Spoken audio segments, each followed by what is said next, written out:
22 থেকে 20 বছর আগে আমার আব্বুর হাত থেকে শুরু হয়। খুব ছোট পরিসরে কম পুঁজি নিয়ে শুরু করে, তারপরে হচ্ছে আস্তে আস্তে সেটা একটা দোকান থেকে দুইটা থেকে তিনটা, এখন হচ্ছে আমরা পুরো একটা 3তলা বাড়ির গোডাউন নিয়ে ব্যবসাটাকে বড় করে চালাচ্ছি। আব্বু যখন ঢাকায় আসে খুবই কম বয়সে আসে, তারপরে হচ্ছে আব্বুর এক বন্ধু ছিল, বন্ধুর বাসায় থাকা হয়।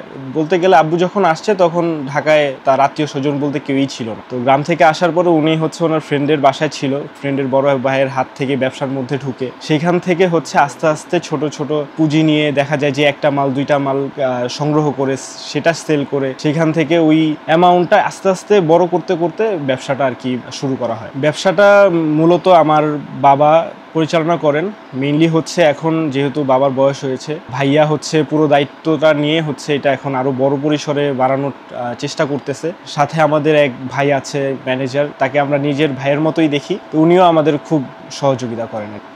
ফার্নিচারগুলো মূলত সংগ্রহ করা হয় দেখা যায় যে আপনার বনানী, গুলশান এইসব অফিসগুলো থেকে প্রায়ই দেখা যায় যে অফিস চেঞ্জ করা হয় বা অফিসের আইটেমগুলো আপডেট করার জন্য পুরাতন ফার্নিচারটা সেল করে দেখা যায় নতুন ফার্নিচারটা ওনারা নিতে চায়। তো দেখা যায় যে যখন পুরাতন ফার্নিচারটা সেল করে তখন আমাদের সাথে কন্ট্যাক্ট করে, আমরা হচ্ছে তখন গিয়ে যেসব ফ্রেশগুলো আছে সেগুলো কালেক্ট করে আমাদের কালেকশনে রাখি।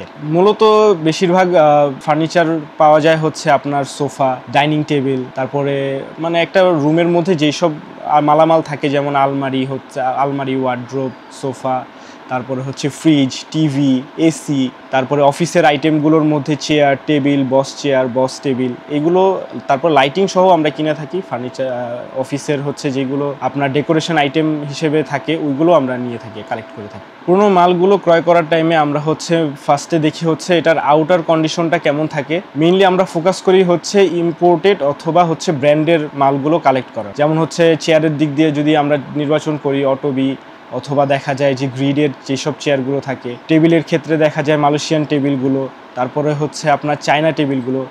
আমাদের দেশীয় যেসব প্রোডাক্টগুলো যেগুলো লোকাল পাওয়া যায় ওইগুলো মূলত আমরা অ্যাভয়েড করার ট্রাই করি, কারণ ওইগুলো সব জায়গায় আপনি পাবেন, কিন্তু যেসব মালগুলো কোয়ালিটিফুল কিন্তু বাজেটের কারণে আপনি নিতে পারতেছেন না ওইগুলো আমরা কালেক্ট করে থাকি আপনাদের সুবিধা। যেসব মালগুলো আমরা পুরাতন হিসেবে কালেক্ট করি ওইগুলো হচ্ছে আমরা যেভাবে নিয়ে আসি, আমরা ফ্রেশগুলোই সবসময় চেষ্টা করি ফ্রেশগুলো কালেক্ট করার।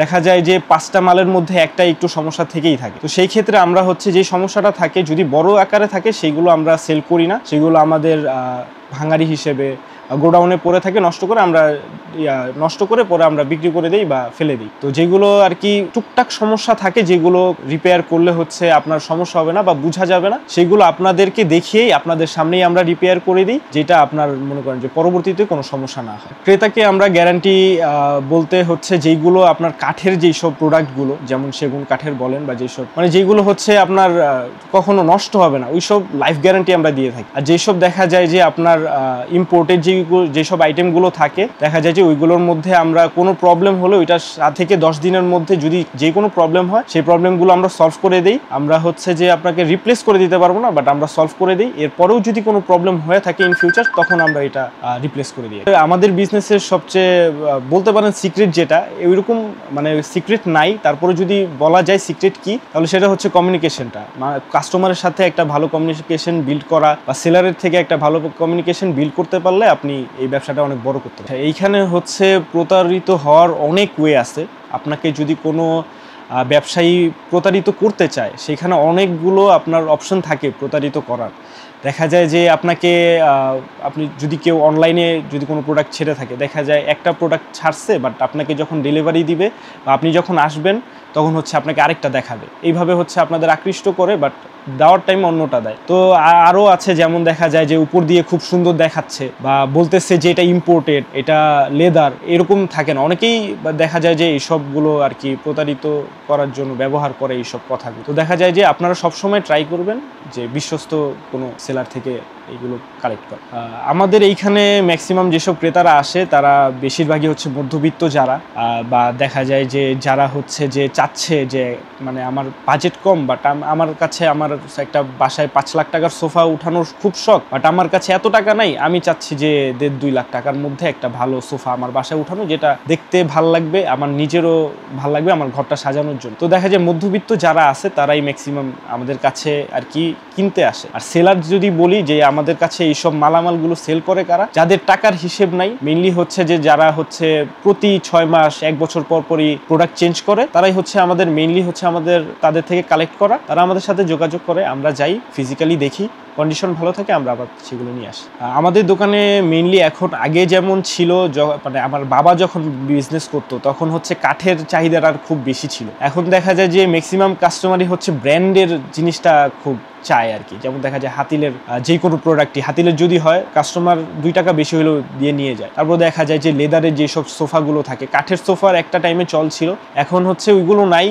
দেখা যায় আমাদের গোডাউনে অনেক কাঠের সোফা, ভালো ভালো কাঠের সোফা পড়ে আছে, সেল হচ্ছে না। কাস্টমার কম, সেল হয় না এরকম না, দেখা যায় যে চাহিদা থাকে তারা নিয়ে যায়। বাট এমনিতে হচ্ছে আপনাদের লেদারের সোফাগুলো ইম্পোর্টেড যেগুলো বা ইউনিক কিছু যেটা হচ্ছে একটু ভিন্নতা দিবে আপনার রুমে, সেগুলো আর কি চাহিদা বেশি। দাম নির্ধারণের ক্ষেত্রে আমরা হচ্ছে ফার্স্টে দেখি যে আমাদের কত কস্ট পড়লো। এখানে আমি যার থেকে নিচ্ছি তাকে টাকাটা দিছি, এখানে সীমাবদ্ধ থাকে না। দেখা যায় যে আমাদের হচ্ছে লেবার কস্ট থাকে, আমাদের ট্রান্সপোর্টেশন কস্ট থাকে।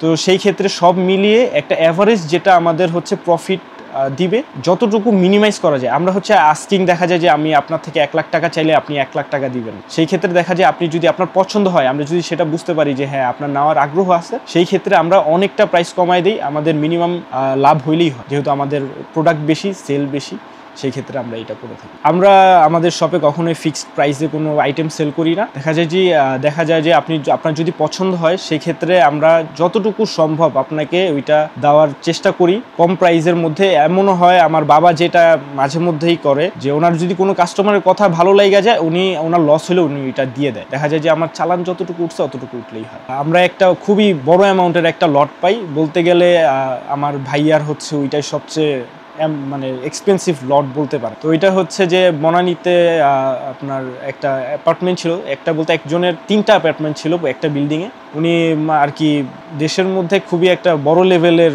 স্ক্যাম করে পরে দেশ থেকে পালায় যায়। তো ওনার যত হাউস হোল্ড আইটেমগুলো ছিল ওইগুলো হচ্ছে উনি যেভাবে ছিল ওইভাবেই রেখে চলে যায়। তখন হচ্ছে যে ওনার ম্যানেজার আর কি ওইটাকে সেল করার জন্য আমাদের সাথে কন্ট্যাক্ট করে। ম্যানেজারেরও আরেকজন ম্যানেজার ছিল, তো ওনার সাথে আমরা সরাসরি কন্ট্যাক্ট করতে না পারার কারণে ওই ম্যানেজারের যেই সব দালাল বলতে পারেন বা ম্যানেজার বলতে পারেন, ওনার সাথে যখন আমরা কন্ট্যাক্ট করি তখন হচ্ছে যে উনি জাস্ট মালটা আমাদের নেওয়াই দিবে, বা মেইন ম্যানেজারের সাথে পরিচয় করায় দেওয়ার জন্য আমাদের থেকে 1 লাখ টাকা চার্জ করে, যে আমি করাই দিব, আমাকে 1 লাখ টাকা দিতে হয়। তো আমরা যখন মালগুলো নেওয়ার আগ্রহ ছিল, যেহেতু খুব এক্সপেন্সিভ মালামাল ছিল, অনেকগুলো আইটেম ছিল, তো আমরা ওনাকে টাকা দিয়ে তারপরে মেইন ম্যানেজারের কাছে যাই। ওইখান থেকে আমরা মালামালগুলো দেখা আমাদের পছন্দ হয়, আমরা একটা হিসাব বের করি, তারপরে হচ্ছে ওইগুলো কেনা হয়। তো এটা মানে আমার কাছে খুবই অদ্ভুত লাগছে যে ওর ম্যানেজার থাকতে পারে, তার থেকে আমাদের ঘুষ দিয়ে তারপরে আরেকজনের কাছে যায়, মানে খুবই একটা অন্যরকম গল্প ছিল, আমার জন্য অন্যরকম ছিল।